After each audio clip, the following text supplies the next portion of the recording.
Welcome to Generations, a show which helps people 50 and better lead happy, healthy, and productive lives. Moderating today's episode, here's Nadia Giordana. Hello and welcome to Generations, the Classic Edition. I'm Nadia Giordana. Let me introduce my co-hosts for you today, Jeff DeZeller. Welcome, Jeff. Well, thank you, Nadia. I'm happy to have you here today. And then we have Ed Noreen. Hi there. Love ya. It's good to have you here too, Ed. Oh, thanks. Catherine Kelly. Hi, glad to be here. It is really good to have you here again Thank too. you. Thank you. And we have a special guest, Robert Johnston. Robert, you are with Financial Services. You're with Farmers Financial, as I understand, and you're here to give us some information on seniors and their finances. Welcome. Oh, thank you very much. Yep. It's good to have you here today. Yeah. Where should we start? How did you get involved in this financial planning work that you do? Well, I started out in the insurance industry, and I've been in that for the last 30 years, and I still do insurance with farmers. But back in 2001, I did a stint with Morgan Stanley, a brokerage firm, and got a stockbroker Series 7 license, so I became a lot more familiar with the financial industry. And the company I work for now, Farmers, has a division called Farmers Financial Services. Mm-hmm. And they handle a lot of financial products for all generations, including seniors. And let's talk about seniors for a moment. The first thought that one might come up with, or the first thought that I had is, isn't it a little too late once you've retired to start thinking about, of course you don't have to necessarily be retired, but once you get past 50 to start thinking about finances, but that's not necessarily true, is it? No, I think most people start thinking about it when they're 50 or so, and have to maybe do a little catching up if they haven't been setting aside some money towards retirement. And plus now when people retire in their mid-60s generally, you can expect to live for probably another 20 years or so. And so you really need to have some foresight into how you're going to manage to keep up with the cost of living and that sort of thing for the next 20 years after you retire. What are some of your tips that you'd give us for things that you'd tell everybody, but maybe we wouldn't know?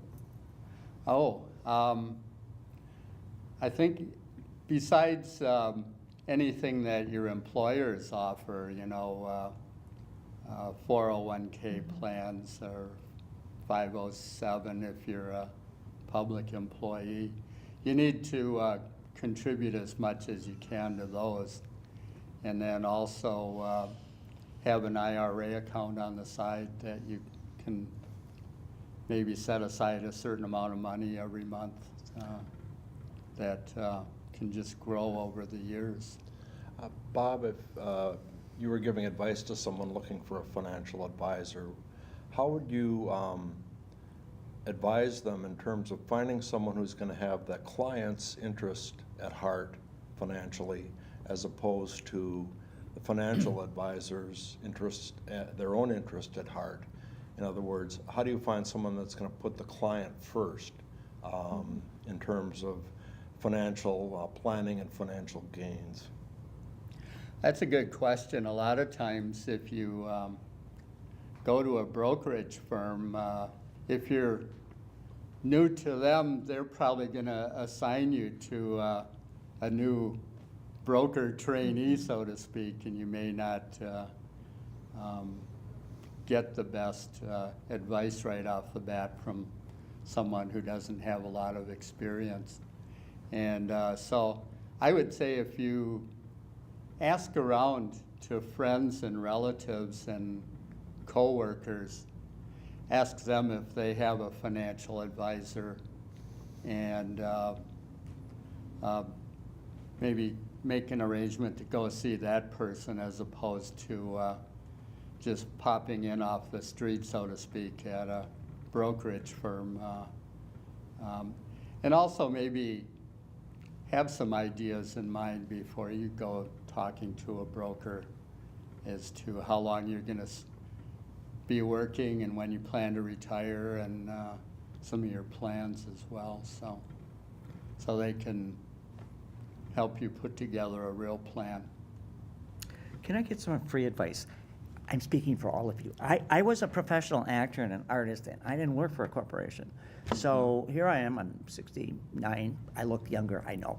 And, you know, and I'm making less than $1,000 a month. So I'm thinking third world country, you know, and then I inherited a little bit, and I have a car paid off in a house, but I'm afraid of the stock market. And there's no interest anywhere. CDs don't pay 7% anymore. No. So, in fact, I don't know if I can do this, but I saw in the paper, U.S. government I-bonds, are they good? And they are recommended. But what does somebody like me do outside of sticking up banks and you know, finding other ways to make money? Job on the Yeah, side. it's hard to get a job at 68 or 9. Well, you're right. An awful lot of people own small businesses, or they work for a small business, and there is no retirement plan at all. So you really need to talk to a financial person and arrange to open up an IRA account. And that's where you put money in tax-free. And it builds over time, hopefully. And then when you take it out later on in life, you have money to live on, and they tax you on it at that point, but you're usually in a lower tax bracket anyway.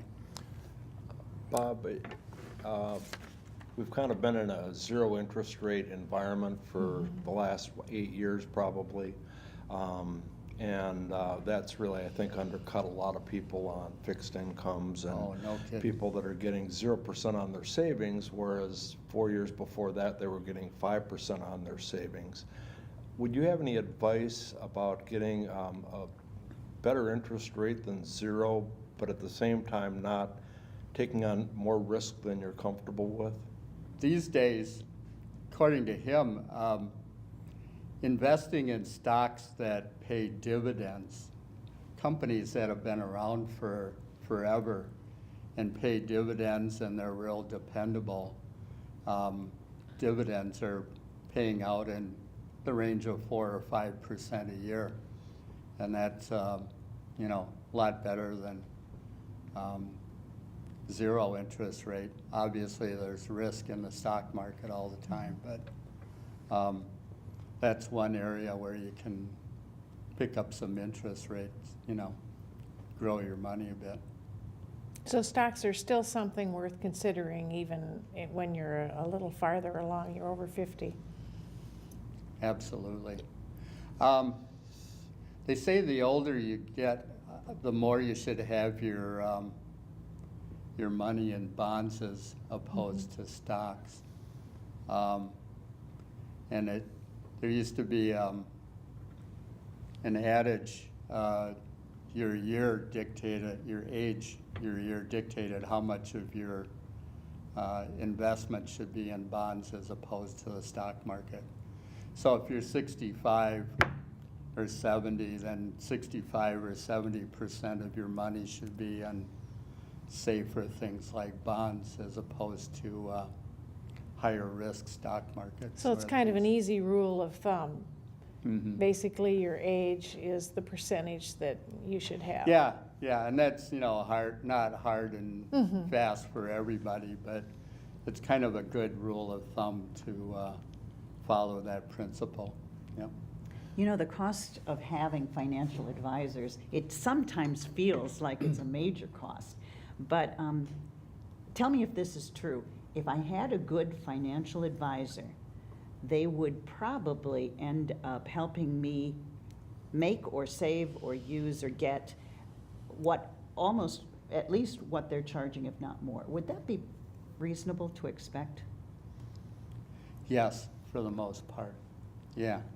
Over the long run, I know if your stock portfolio goes down 20% one year, you know. Everybody dies, yeah. And you're paying your brokerage firm 1% for a fee, you know, obviously, you know, you feel like that money just went out the window. But in the long run, when you look at 10 or 15-year averages, the stock market generally returns somewhere in the 7 to 10% a year range, so.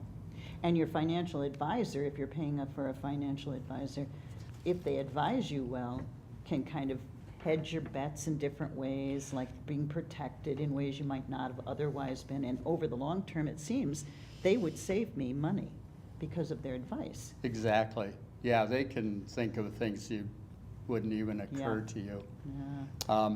Generally, a portfolio, you want a real big mixture of stocks and bonds. You know, some growth stocks and some stocks that pay dividends, and some. Switch gears here for a moment. I have a surprise question in this envelope. I don't know what's in here. Our producer has come up with this question. It's for all of us to answer, and Robert, please participate. This should be fun. Let's see what the producer wants us to discuss and see if it has anything to do with our discussion here today. There are two old sayings that seem to contradict each other. Money makes the world go round, and money is the root of all evil. On balance, is money a force for good or a force for ill in the world? Take it away. Well, I don't have any money, so I must be awfully good. You know, it's what you do with it. And a lot of it is your attitude toward life. And greed is a serious problem in our country right now. And sharing has always been charitable events, et cetera, and certain people. So I would love if people would take me in as a charity. So that would mean that money makes the world go round. Yeah, for me. And money is the root of all evil if people get too greedy with it. But hey, in your retirement years, if you want to travel and take a cruise, then that's making the world go around again. So I'd like to have at least enough to travel once in a while. Doesn't need to be a lot. How about you? Well, I think for most people, money does make the world go around. Mm-hmm. You know, you have fun with your family and friends and take some of the pressure off of everyday life. Money can be a power broker kind of thing too. Even alleviate some of the fears that come with getting older, the fears of what's going to happen, how am I going to make ends meet once the job ends, where am I going to live? If you have a little bit of money, some of those fears are gone, aren't they? Exactly, exactly. I'd like to quote one of my favorite human beings on the planet, Warren Buffett, who's the chairman of Berkshire Hathaway. And he just very recently said something that really relates to this. He, as you may know, has given $2 or $3 billion a year he gives to charity through the Bill Gates Foundation. And he's really encouraged other billionaires to give money to charity. And what he said was, after a certain point in time, which he's obviously way past, money has no utility value.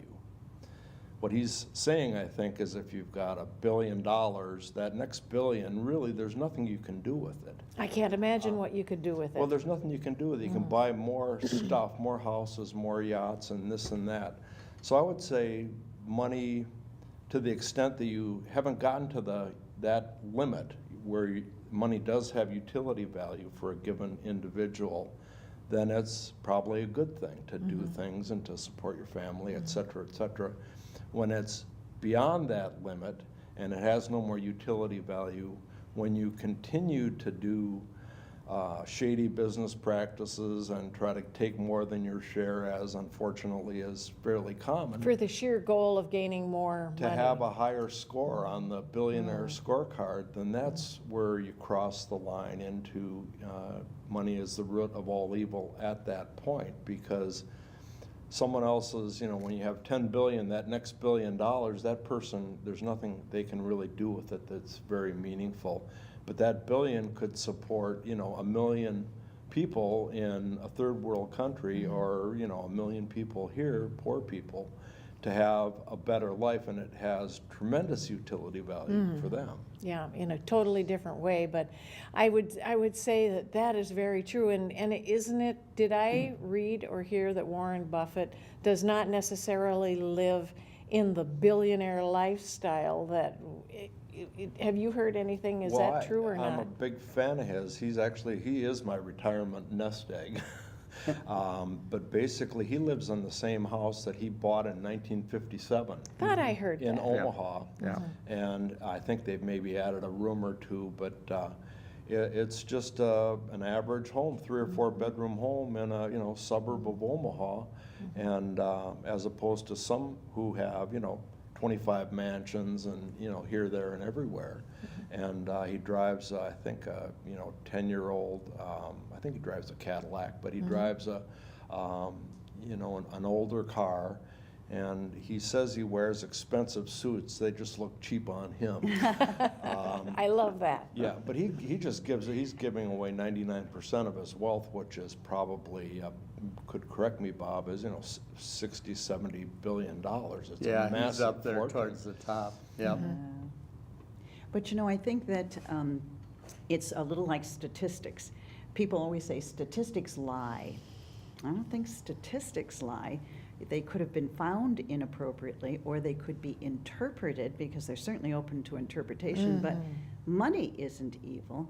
It's what we do with it that I think can Yeah, it's not the cause- money itself that's evil. It's this driving force, and I truly wish we had more people who are at the top accountable for the chaos and the horror of the 2008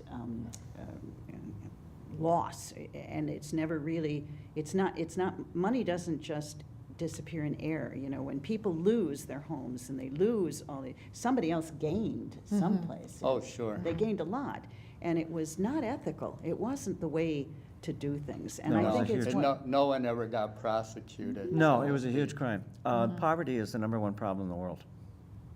And it affects everything from health, and if you look at what the storm just did to Haiti, and you look around the world, the poverty areas and the violence that it triggers, and the wars that it triggers, and the amount of money that goes into war and military, and even in our own country, we are one of the richest countries, if not the richest.